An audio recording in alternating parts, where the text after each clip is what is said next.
want to get. And it's really important to us. We're not here to just sell you a product and then that's it. See you later. Good luck. I mean, we're really here to support you through the whole process between, you know, hour 1 to hour 1,000. We're here for you and in the support that we want to give you. Actually enjoy your airplane. We don't want to see you grounded. We don't want to see, you know, we don't want to see you unhappy with the airplane. So, I mean, I guess ultimately that's our only goal. We love aviation. We love what we do, and we want you guys to love it as well. So whatever we can do to make that happen, we're always going to try. And realizing that I wanted something that was going to really maximize my utility in the plane, I looked at, I didn't want to just go with something that was around 100 horsepower, 110 horsepower range.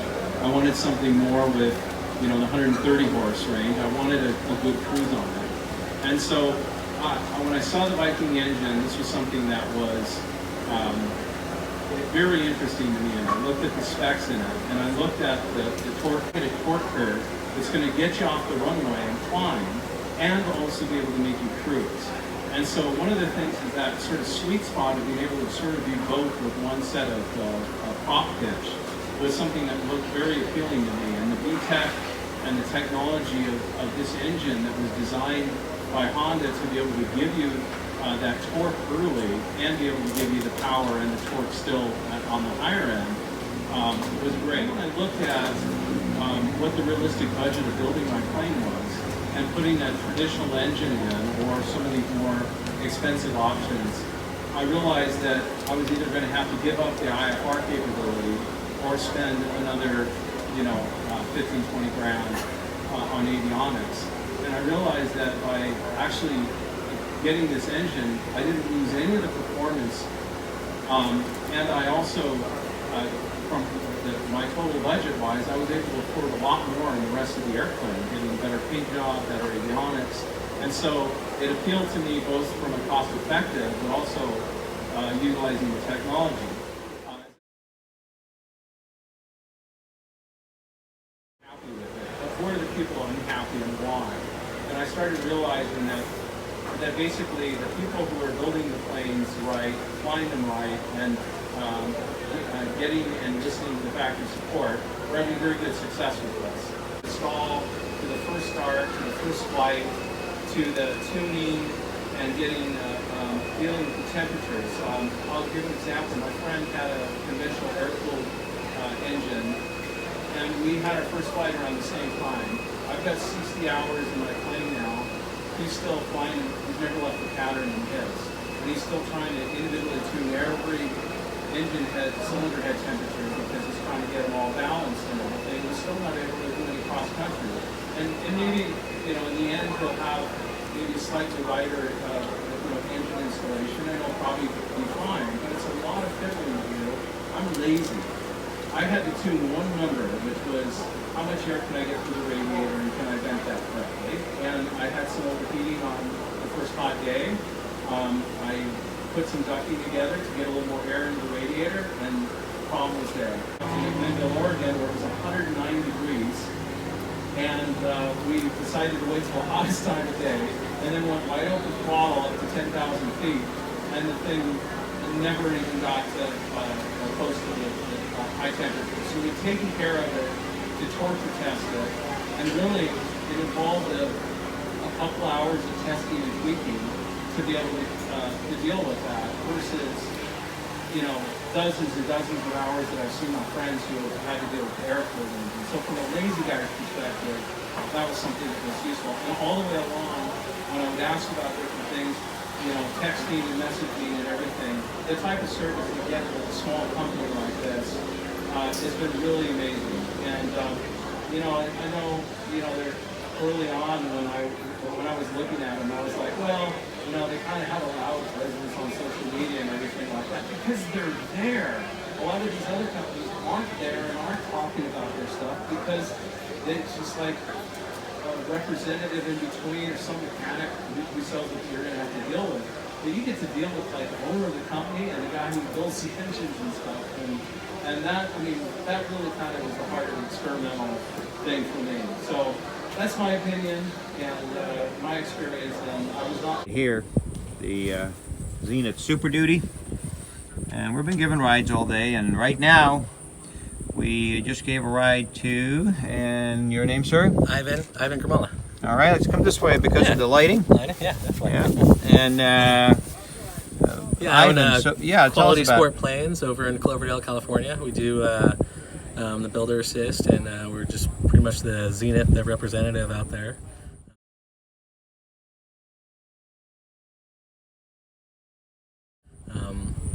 So if someone's in California or any of the surrounding states, they call you for Zenith, the purchasing of kits and support and maintenance and builder assist and flying along with you. Flying along. Places. And checking out and enjoying the planes. That's seeing how they fly. And so you're in this for the money? Nope.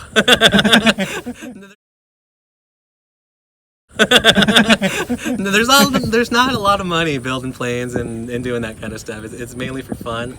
So if somebody wants a genuine person that loves planes but still wants help, you come to you. Yep, exactly. All right.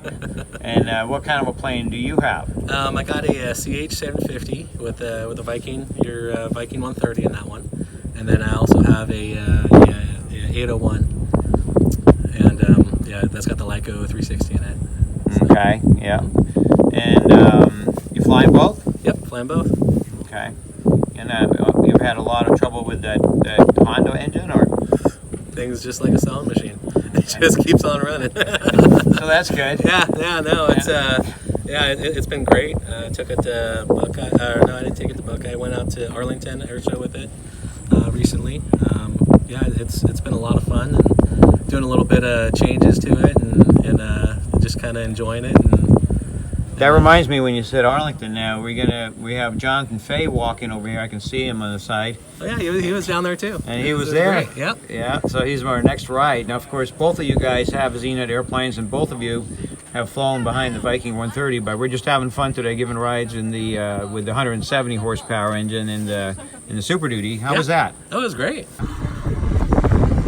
It's got a lot of power. It's a nice big airplane that definitely carries some weight. Yeah. All right. Well, let's see now what Jonathan walked up. Do you recognize this person? Yeah, I met you over at Arlington. At Arlington after you took over after Doug's retirement. Yeah. Do you mind doing a little video with us, Jonathan? Oh, no problem. Yeah. Okay. And I'm flying a Zenith cruiser that I have a Viking 130 on it. And I'm trying to have sort of a dual personality, split personality disorder, and fly the plane with nice, beautiful wheel pants to get it going fast and cross country, but also want to go and do backcountry and sandbars, and there's lots of great places in the Pacific Northwest to do that sort of flying instead of Super Duty nose gear and mains for it, and so the landing gear is boosted an extra 4 inches. But did Viking inspire you when we won the stall competition in our cruiser one year? Yes, that actually was like, that's pretty badass. So I'm like, so I got a set of the Australian Stoll Speed vortex generators, and got the Matco, went with double brakes on it and such, and the one thing I'm looking to do is also maybe put a constant speed prop on it so that I can switch over without having to repitch the prop when I go between stall and cruising. And the turbo gearbox, Jan shipped me a couple weeks ago and put it in, and when he was saying that it was like 20 degrees cooler and all these benefits and everything, I was like, whatever, and put that in, and holy crap, it was even cooler than he said.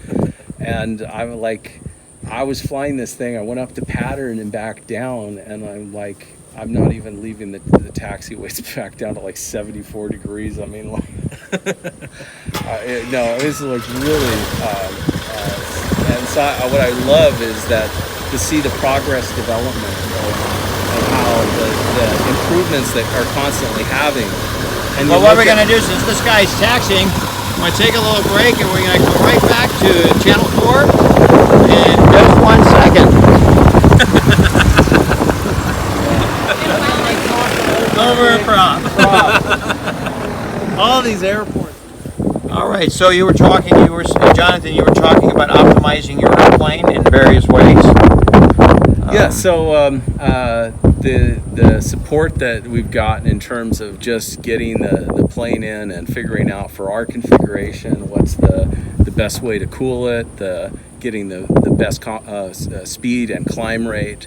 And one of the things that really intrigued me about from the day one was looking at the power curve. And I used to race Porsche cars, and one of the things that, every track you go to, you rebuild your gearbox and you put the right gearing in for that track. And finding something that has a torque curve that has a wide range over it and be able to get the power and the curve over a wide range, basically that's what wins you the races, and being able to have the right gearing so that you can basically get a good pull and also get to the top speed. When at the most important thing is to be the fastest at the end of the fastest straight you need to be making, because that's where you're going to get your lap times from, and then being able to come in and pull out of the corners and be able to do that. And so, for a plane like we fly, these bush planes, and a cruiser is kind of like, half bush plane, half cruiser, and you want to be able to pull out and climb well, but you also want it to go fast. And so being able to have that magic pitch, which I've almost found perfectly right now, where I get 1,000 foot per minute climb at 1,650 pound gross weight with my son in it, and we're getting 1,000 feet per minute taking off and climbing a pattern altitude, and then we're also getting 100 knot, 115 mile an hour cruise out of it at a reasonable burn. Right. And so that being able to do that with a single prop pitch is pretty cool. Now I'd like to be able to basically go to see like the really extreme, getting the most speed and the most stall out of it, and that's where the constant speed prop would kind of help me do it, so that when I put the fat tires on, that I won't have to keep pulling the prop and repitching the prop on the ground. So since we're talking performance, now you have the same exact plane, or you have a bush plane? Yeah, no, I got the stole, and then. So how does that compare as far as performance and performance numbers? You got the big wheels and everything. Yeah, I got the big tires on there. Everything else, it's been great. I pretty much go about 100 miles an hour everywhere. Is when I'm going places, and then when I repitch it to do a little bit of river runs and everything else, then of course you're not going to get that. So it's about the prop pitch mostly. Yeah, exactly. That's all right. Well, you want to go fly with me? Yeah, let's fly this thing. Let's do it.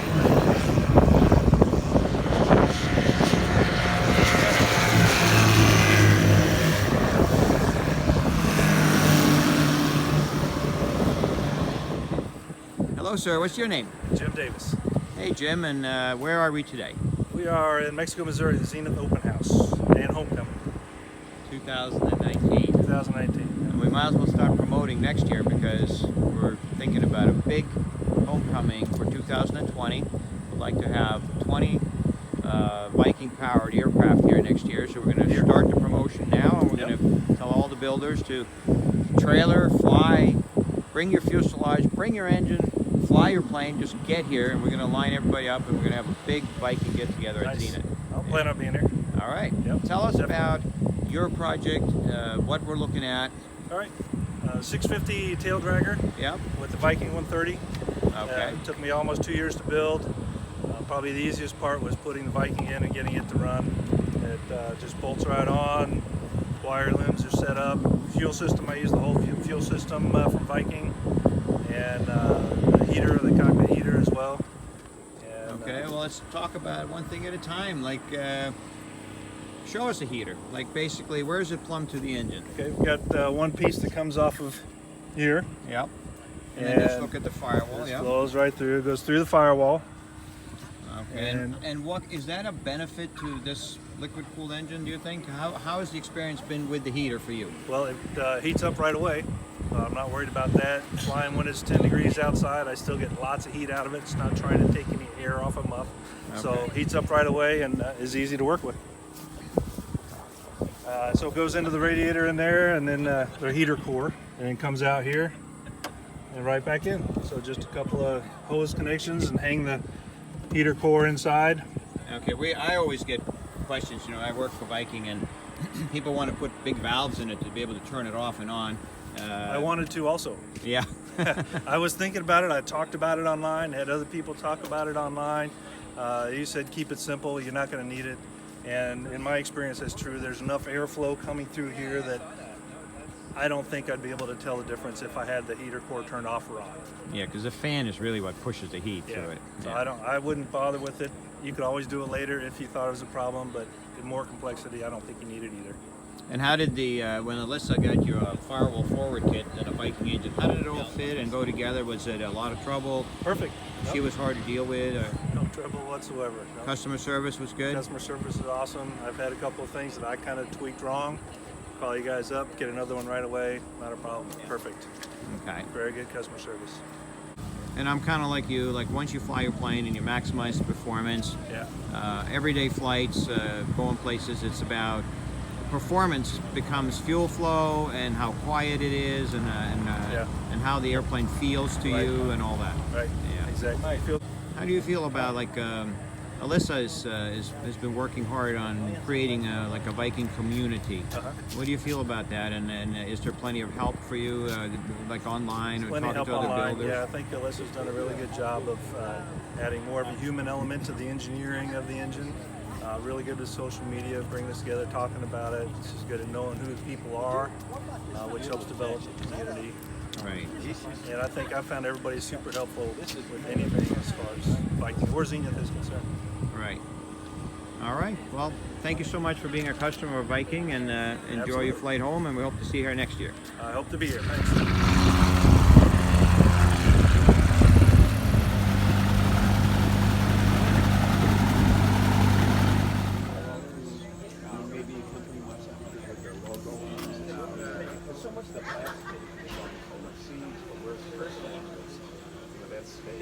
Then it's easier to do it here. Yeah. If it has an embossed something.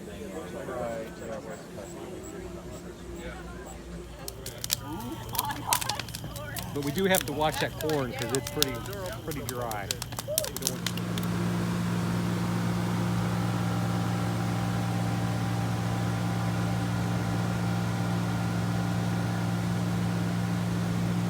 35 gallons, and we were up 4.5 hours. So that's 7 3/4 gallon an hour on the Super Duty. It's not half of the Lycoming, but it's about 2/3. Hey everybody, Jan talking from the cockpit.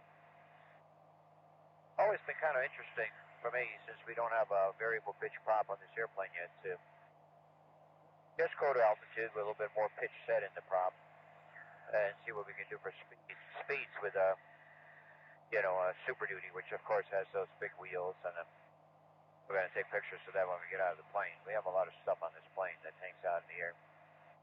But with the Viking turbo, we should be able to get decent speed. So if somebody wants to have an airplane that they don't want, feel like it's too much of a compromise, you kind of fly around the farm and have fun most of the time. But then once in a while you want to go to Oshkosh or go somewhere, then it would be nice to have something where you had the opportunity to just go up to a little bit of altitude and reduce all the parasite drag and use the turbocharger to go places. So we'll just see what we get. We'll keep climbing. Checking in later. All right, sure is nice to have the baggage compartment. Let's get some refreshments, some sodas and stuff. And we'll put some gas in and back up in the air. Let's see how much we used. So,